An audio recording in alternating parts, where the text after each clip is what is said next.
प्यारे विद्यार्थियों, सुप्रभात। आज हम ने थोड़ी देर पहले निर्णय समीकरण टॉपिक 3 पर चर्चा की थी। हम इसके टॉपिक 3 के का भाग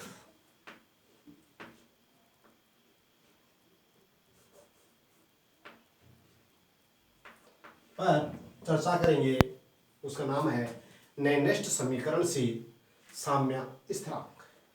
इसके लिए हम डैनियल सेल का जो निर्णय समीकरण आया है उसको आधार मानेंगे और उसे यहाँ पर लेंगे हम E cell equal to E subscript cell minus R T upon 2f in concentration of Zn double positive ions upon concentration of copper double positive ion, और इसके लिए हम समीकरण 1 का नाम देंगे। अब हम साम्य स्थिति पर बात करेंगे। जैसे हम दोनों इलेक्ट्रोडों को जोड़कर स्विच को ऑन करते हैं तो कॉपर से जिंक से कॉपर की ओर इलेक्ट्रॉनों का अभिगमन शुरू होता है। वो गति करते हैं और विद्युत धारा प्रवाहित होती है एक परिपथ में, जिसके फलस्वरूप पहले तो बहुत तीव्रता से इलेक्ट्रॉनों का प्रवाह होता है। धीरे धीरे जब जिंक आयनों की सांद्रता बहुत ज़्यादा विलयन में बढ़ जाती है और कॉपर की सांद्रता कम होने के कारण काफ़ी देर के बाद अभिक्रिया धीरे धीरे कम होने लग जाती है और अंत में एक समय ऐसा आता है कि अभिक्रिया में दोनों आयनों की सांद्रताएं स्थिर हो जाती है, जिसे हम साम्य अवस्था कहते हैं। साम्य अवस्था पर अब हम देखेंगे साम्य अवस्था पर निर्णय समीकरण क्या होगी। ई सेल इक्वल टू 0 हो जाएगा, धारा प्रवाहित नहीं होगी, स्थिर हो गई सांद्रता, equal to E subscript cell minus R T upon 2f in concentration of zinc double positive ion upon concentration of copper double positive ion, और इसे हम कह देंगे समीकरण 2। अब हम प्राकृतिक लघु गुणक को 10 के आधार मान में बदल देंगे। तो प्राकृतिक लघु गुणक को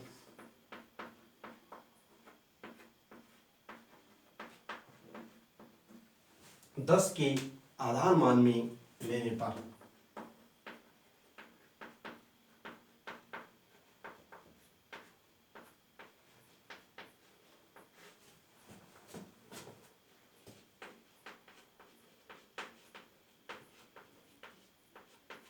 क्या हो जाएगा, E cell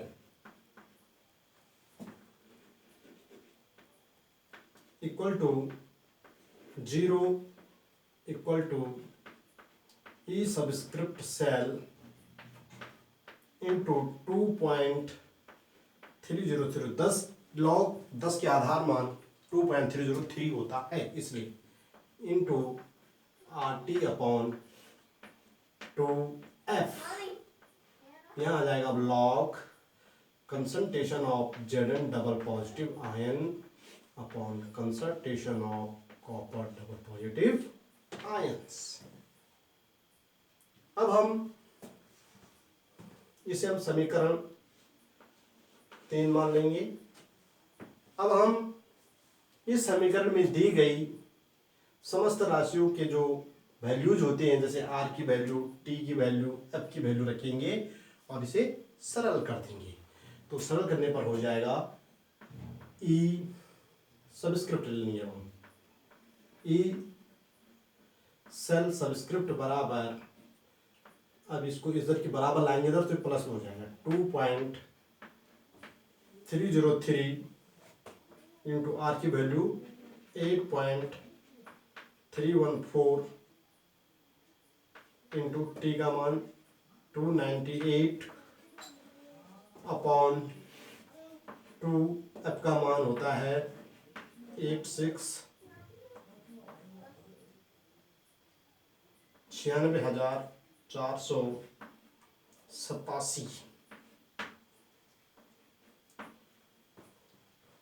log concentration of Zn double positive upon concentration of copper double positive ion, या जब इनको हल कर देंगे तो इस वैल्यू का मान हमारे पास सरल रूप में आ जाएगा और हो जाएगा E, इसे हम याद कर लेंगे, E सेल सबस्क्रिप्ट बराबर 0.059 upon 2 log concentration of Zn double positive ion upon concentration of Cu double positive ion, या इसको हम और सरल करेंगे तो ये हो जाए हमारा समीकरण 4। अब हम यहां पर साम्यावस्था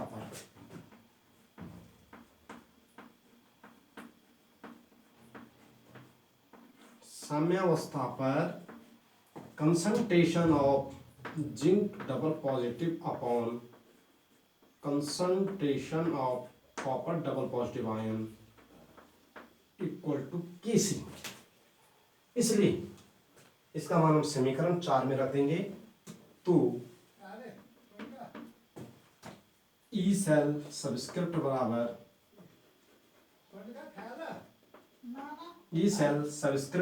हो जाएगा 0.59 upon 2 log Kc equal to this value is 1.1 volt.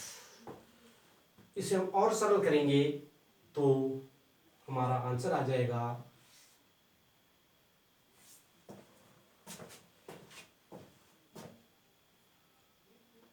log Kc बराबर इस सेल की जगह 1.1 वोल्ट आ जाएगा, 1.1 वोल्ट log Kc बराबर 1 वोल्ट, और इस वैल्यू को अगर हम राइट साइड ले जाएंगे तो ये उल्टी हो जाएंगी इंटू 2 अपॉन 0.059 और इसका मान गुणा करके आता है 37.288। अब इसे हम log Kc है, अब हम इसे हम log और एंटी लॉग, इसे लॉग में देखेंगे और इसे एंटी लॉग में देखेंगे तो log की वैल्यू सीधे सीधे 10 की घात में चली जाती है, अतः ये हो जाएगी बराबर 10 की घात 37 और गुणा हो जाएगा एंटी लॉग का 0.28 का 8वां भाग देखेंगे तो ये 1.9 समथिंग है जो कि लगभग 2 के बराबर है, तो अप्रोक्सीमेट लगभग 2 इंटू 10⁻37 उस वैल्यू Kc की वैल्यू ये आ जाएगी। तो इस प्रकार से हमने निर्णय समीकरण से साम्य स्थिरांक Kc की प्राप्ति करनी है। सिंपल स्टेप्स हैं, हमने डेनेल सेल का निर्णय समीकरण लिया, उसे साम्यावस्था पर ये 0 हो जाएगा, एटीटीज रख दिया, फिर प्राकृतिक लौह गुणक को 10 के आधार मान में बदल दिया तो उसका मान 2.303 रख दिया, फिर इसकी पुट अप द वैल्यू कर दिया, कैलकुलेशन कर दी और इन तीन वैल्यूज को हमने गुणा कर दिया तो इसका मान आ जाएगा 0.059। टू एज इट इज रह जाए क्योंकि प्रत्येक में अलग अलग है इसलिए 2 को नहीं लेते हैं, हो सकता है किसी सिलेक्शन में 1 होगा, किसी में 3 हो सकता है, इसलिए इसे हम छोड़ देते हैं। और फिर log Kc और E सेल बराबर दिस इक्वल टू दिस। अब हम साम्यावस्था पर देखते हैं कि इन दोनों की सांद्रता स्थिर हो गई है तो इसे हम Kc कह सकते हैं, इसलिए ई सेल सब्सक्रिप्ट बराबर 0.059/2 इंटू लॉग के सी, इसकी जगह क्या आ गया लॉग के सी रख दिया, और जिसका मान होता है 1.1 वोल्ट, एक डैनियल सेल का मान। अब लॉग के सी बराबर, इस लॉग के सी को हम यही रखेंगे, ये वैल्यू यही रहेगी, तो ये वाली चीज़ है, ये लॉग ई सब्सक्रिप्ट का मान है 1.1, तो ये हो जाएगा। तो इस वैल्यूज को हम इधर ले आएंगे, इधर ले आएंगे तो उल्टी हो जाएगी 2 इंटू 0.059, जिसको सॉल्व करने पर आंसर आता है 37.288। यहाँ पर हम इसे लॉग और एंटी लॉग को जब भी हम लॉग और एंटी लॉग को हल करते हैं तो इसे 10 की घात में लिख देते हैं, और एंटी लॉग का 0.28 का 8वां भाग देखते हैं, 8वां खाने में देखते हैं, तो लगभग 1.9 समथिंग आता है आंसर, और वो लगभग 2 के है, तो अप्रोक्सीमेट 2 इंटू 10⁻37। अब इसका खंड हम देखेंगे टॉपिक 3 का खा। डैनियल सेल अभिक्रिया की गिब्स ऊर्जा क्या होती है? ये जो हमने अभी डैनियल सेल अभिक्रिया निकाली, डैनियल सेल अभिक्रिया की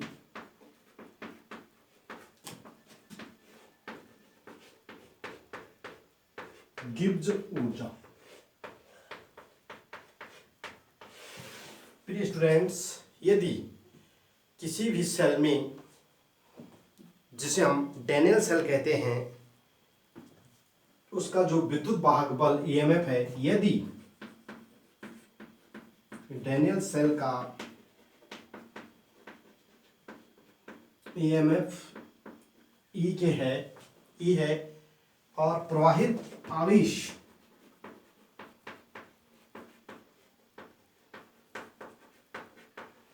इलेक्ट्रॉनिक आवेश होता है और एन इलेक्ट्रॉन जा रहे हैं, एन ही है, तो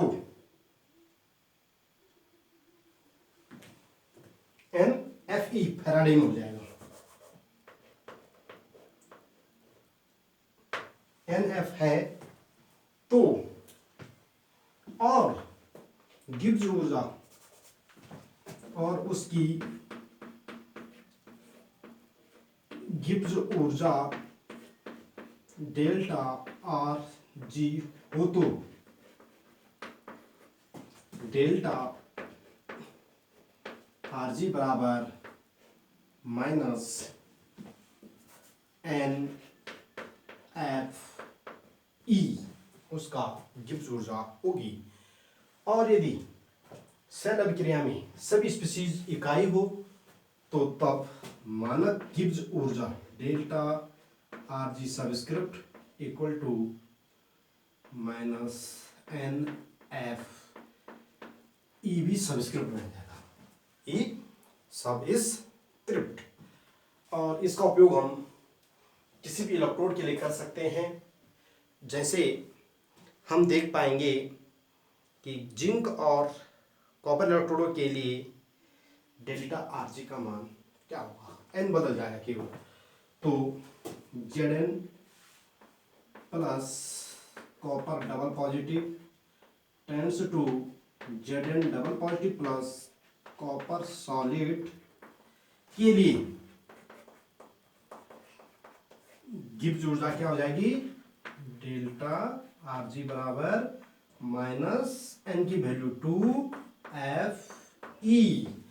और मानक ऊर्जा क्या हो जाएगी, delta R G subscript equal to minus 2Fe subscript. तो ये था गिब्स ऊर्जा और विद्युत वाहक बल तथा प्रभावित आवेश में संबंध। केवल एक क्वेश्चन और इसमें आ जाता है, ऐड कर देंगे सेकंड पार्ट में, कि यदि समस्त इस डेल्टा आर जी सबस्क्रिप्ट से हम एक समीकरण है जिससे हम साम्य स्थिरांक प्राप्त कर सकते हैं, डेल्टा आर जी, और इससे डेल्टा आर जी बराबर minus R T upon integral minus R T upon in K, तो इसे भी हमने याद रखना है, जिससे सबस्क्रिप्ट से हम ज्ञात कर लेते हैं। तो ये था निर्णय समीकरण से साम्य स्थिरांक और डैनियल सेल अभिक्रिया की गिब्स ऊर्जा। इन दोनों खंडों को समझने के लिए आप वीडियो को ध्यान से देखें और आपको पसंद आए तो इसे लाइक और सब्सक्राइब अवश्य करें। Thank you.